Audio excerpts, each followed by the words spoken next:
Welcome folks to this week's video. This is Melitano.com and I am your humble host, Tony. Melitano.com is a channel that discusses wars, international relations and opinions and the toys used in them. This week I shall be bringing you a very important topic: top 10 best infantry combat helmets of World War II. Top 10 best infantry combat helmets of World War II. Military helmets are an integral part of kits meant to keep the soldier alive. Helmets are not meant to ultimately stop a bullet, but to stop fragments and shrapnels from hurting the soldier. Today we are going to examine the evolution of the military combat helmet and the top 10 best performing helmets in World War II. If you are ready, as I am ready, from bottom to top, come on, let us roll. The evolution of the combat helmet is also as interesting as the evolution of combat itself. From the earliest dawn of civilization, as man has come to know himself, to strive and to fight, so as man has also known to protect himself. All through history, from the earliest of metal headgears to the most refined modern days headgears that we have today, the story for the evolution of helmets is very interesting. From World War I all through to World War II, the evolution of the combat helmet took a whole new dimension. Today, we shall be looking at the 10 most efficient combat helmets of the Second World War. The German helmet, the Stalheim. The German steel helmet M35 was accepted into service in 1935. The M35 were made of alloy carbon steel with addition of moly and took pressure up to 220 kilos per mm square. But the Stalheim was relatively complex in production and thus was very expensive to produce. Nevertheless, the design of the Stalheim was successful. It completely covered the back of the head and the forehead from fragments. The British steel helmet Mk2. The British steel helmet of World War II was model Mk2. It was accepted for service in 1939. It was a model of the Brodie helmet which was used in the First World War. A British Mk2 was made for making a trench digging war. However, the World War II was a different war entirely, and so was the tactics. Soldiers were always on the move, and thus the Mk2 could not provide a needed cover for the back of the head and neck. There were attempts, however, to upgrade it to the Mk3, but the Mk2 were still widespread in 1945 when the Allies landed in Normandy. The Soviet steel helmet SSH-40. The main Soviet helmet in World War II was the SSH-40, which was accepted to service in the 1940s.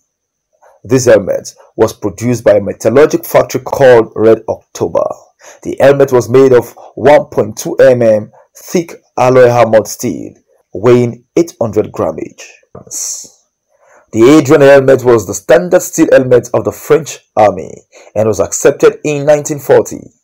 Designed by the General of the French Army, Auguste Louis Adrian, it was probably the most popular helmet in the first half of the 20th century, as it was accepted for service in several countries, including France, Poland, USSR, Japan, Luxembourg, Peru, Mexico, and a host of others.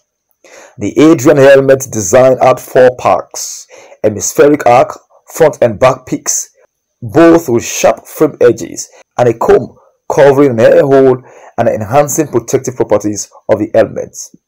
An Adrian helmet was made of a 0.7 mm thick steel sheet with a total weight of 700 to 800 grammage. The Japanese steel helmet, the M30. The Imperial Japanese Army used the M30 as the standard issue helmet. It was a modification of our own production. This model was made of steel alloy, chrome and moly, and had an oval form expanding a little to the bottom.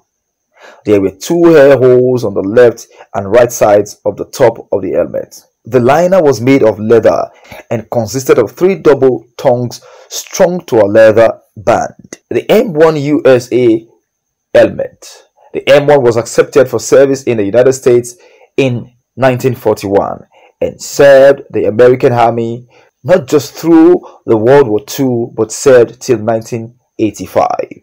The M1 was made with steel of high content of 1.2 thick manganese. The weight was 1,290 grammage. The Romanian steel helmet, Casca model 1939. Romania, unlike other countries, didn't set up the production of a steel pens. It purchased from Netherlands a Dutch steel helmet M34, helmet model 1934, was used as a sample. Dutch symbols were removed and national ones with a monogram of the King Carl II. Two monogram crowns with the C character were used instead. The Hungarian helmet M37. The M37 steel helmets were used by the Hungarian army in World War II. While designing the M37, a German M35 was used as an example, but there was some changes made. The back of the helmet base was wider than the German ones. On the back of the front side, there was an horizontal brace fixed. A brace was used for fixing ammunition both when marching. Both the liner bracing and the liner differed.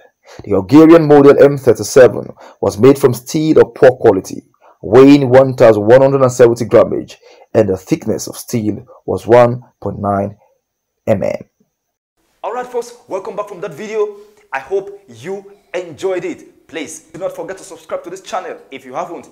Like and share this video, and together let us build a world that we are proud of. And until I come your way again next week with another scintillating video, do not forget that wars are senseless and peace is always priceless. From me to you, it is.